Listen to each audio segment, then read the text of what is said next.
Listen, there ain't nothing like living right on the edge of the Great Dismal Swamp over here in Camden County, Virginia. All sorts of strange sounds, sights, and what have you. My family and I have experienced a handful of spooky, unexplainable things that don't make sense.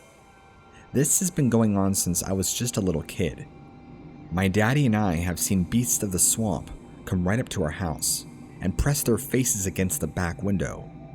Sometimes it's just one of them. Sometimes it's several of them. And they would case the house, looking for spots to try and pry the doors open to get in. These creatures are dangerous. They look sort of like wolves. The faces are dark in color. These things walk on their hind legs, just like a person, and not a dog.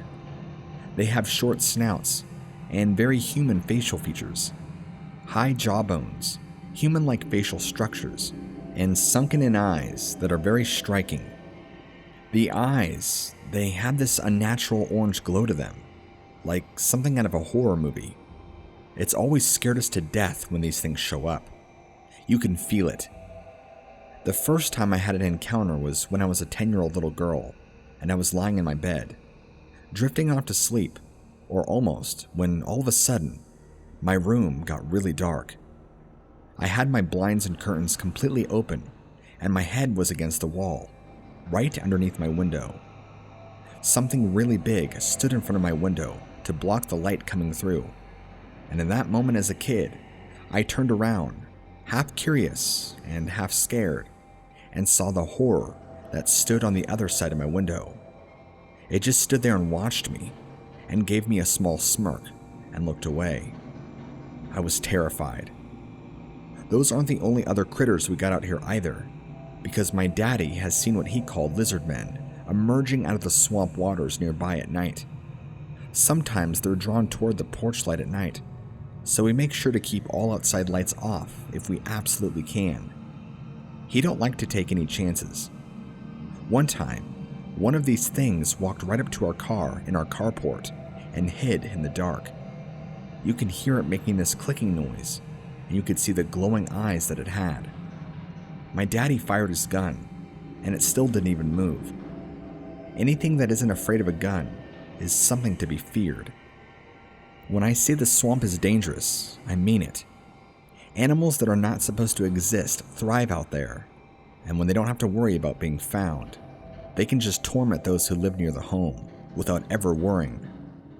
I wanted to mention this before I ended the email. Sometimes, not all the time, but sometimes, we'll find random dead animals all around outside the house. They look to be like they've just dropped dead mid-step. It's so weird.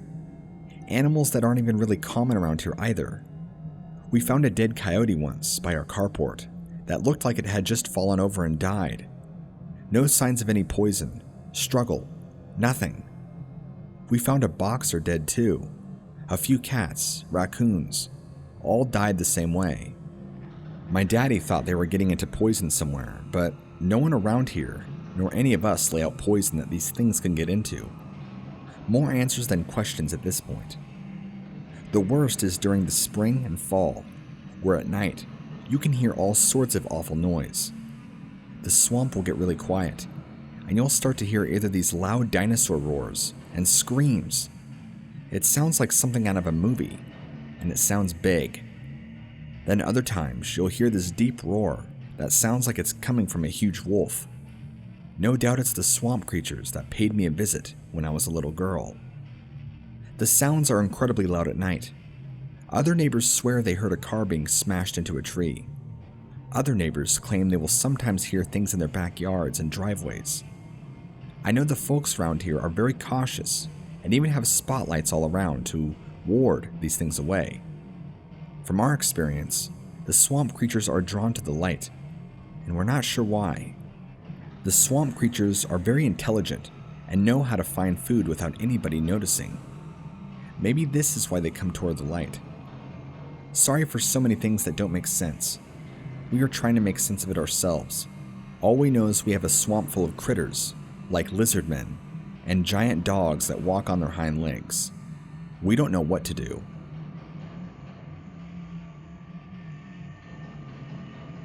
I believe my friends and I had an encounter with a werewolf, or some sort of werewolf entity. For the record, I'm a 17-year-old kid, and because of COVID, a lot of my friends and I were left with nothing to do. We are avid watchers of ghost hunters and paranormal investigations, and decided it would be a good idea to do our own EVP session out in one of our oldest cemeteries in town. So, we waited one night till around midnight, where the four of us can sneak out and go.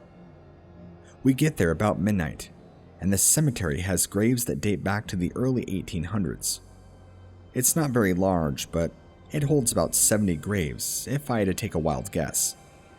There's a lot of trees and coverage, especially now that spring has come and everything is grown in. The cemetery has your typical black spiral fencing around, but beyond that is heavy trees and forest, so you can't just walk by on the street and look in. It might even be privately owned, so technically, we were actually probably breaking and entering. Oh well. There's a couple of mausoleums on the far side that I believe were owned by some of the original families here. We found a large gravestone that was sitting by this large dead tree, and thought it would be the perfect place and time to sit down and do our session. We began our EVP session, asking some simple questions.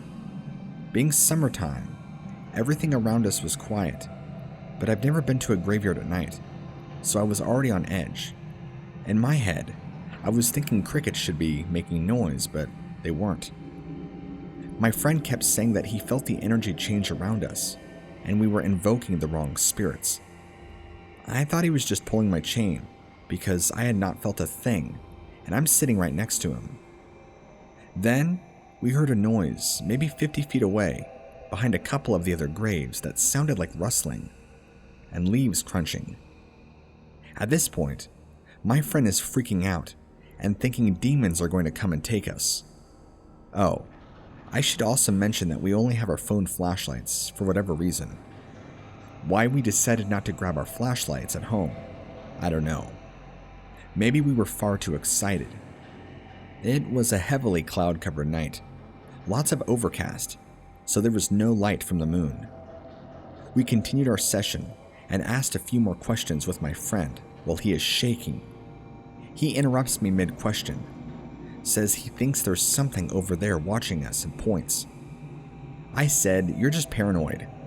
So I shined the flashlight over there, and all of us at the same time, we see these tiny red orbs and these tall pointed ears coming from out behind a really large family tombstone, about 40 feet away. My friend jolts suddenly, saying, "What is that thing? Is that a demon?" I kept my ground and stood still, and I whispered in his ear, "Let's get out of here," really slowly. Where's my other two friends were huddled right behind me. We all stood up slowly and backed away to the far side of the cemetery, where this thing continued to watch us and not move from beyond the gravestone. Due to its location, we were actually backing up away from the entrance, and we needed to find a way to kind of slyly get around.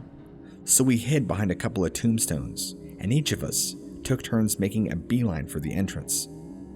We did this one at a time, without this thing ever seeing us, or so we like to think.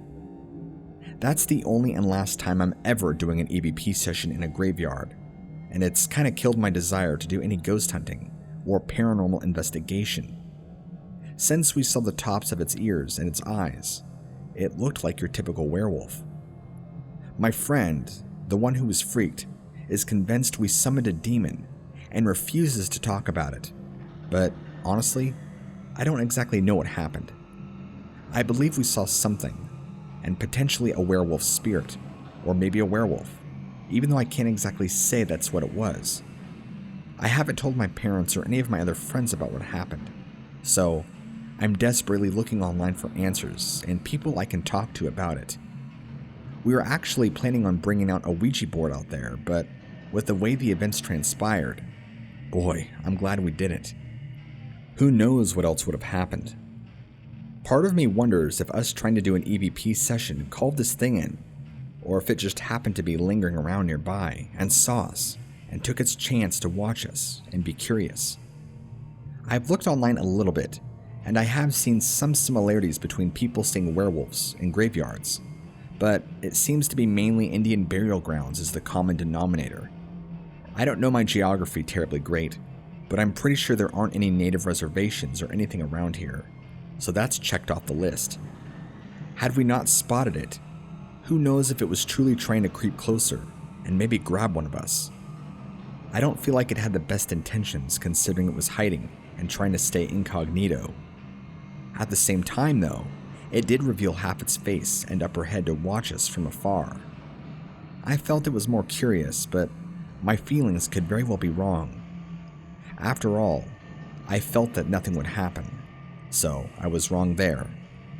Maybe it was waiting for the right time to grab one of us, like I said. I'm just glad we didn't stick around to find out. Somehow, when we made our exit out of the graveyard, hugging the outer perimeter wall, we didn't see it anymore, which was equally frightening. I don't know where it went. Maybe it was there guarding someone's grave. Maybe it was someone's pet. I don't know. People say there's a certain kind of energy that lingers around old graveyards, but whether that's true or false, I can't exactly say. I didn't initially feel anything different about the atmosphere around us when we first entered, nor did I really when we left. I was just seeing this creature. I never felt a sensation of anything wrong per se. Anyway, I'm not here to turn this into a novella. I just have no desire to ever return to a graveyard to do any sort of EVP session at nighttime again. I would have gone during the day, and it might have been a different scenario. I'll never know now, because I am staying far away. Thanks for reading.